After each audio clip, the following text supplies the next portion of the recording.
Баршаңызға қайырлы күн достар. Бүгін сіздермен бірге өте дәмді арахисовый пирог дайындайтын боламыз. Видеоның соңына дейін менімен бірге болып, лайк басуды ұмытпаңыздар. Ең алдымен ұнымызға маргаринді салып, маргаринді үгітіп аламыз.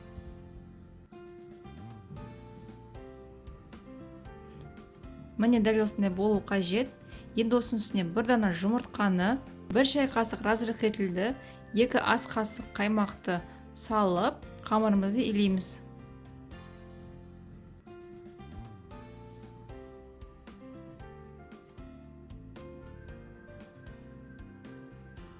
Қамырымызды илеп болғаннан кейін салфанға салып, тұндырып қоямыз.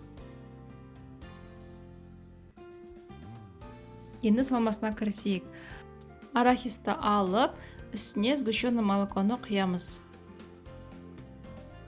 Яғни сгущенканы. Жақсылап араластырамыз.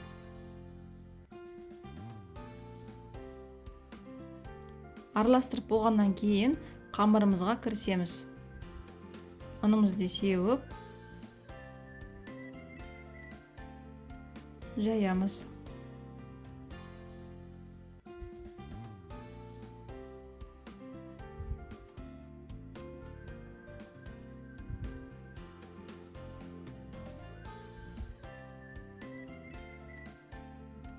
Менде мұнда 22 сантиметрлік формамызға салып,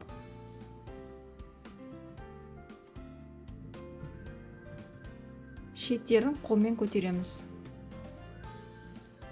Яғни мұнда қолмен көтерген кезде пирогымыздың шеттері жұқа болады.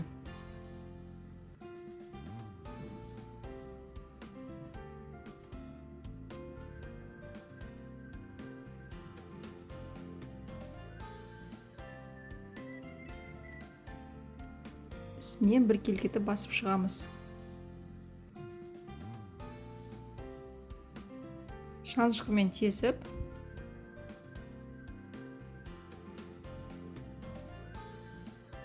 салмамызды саламыз.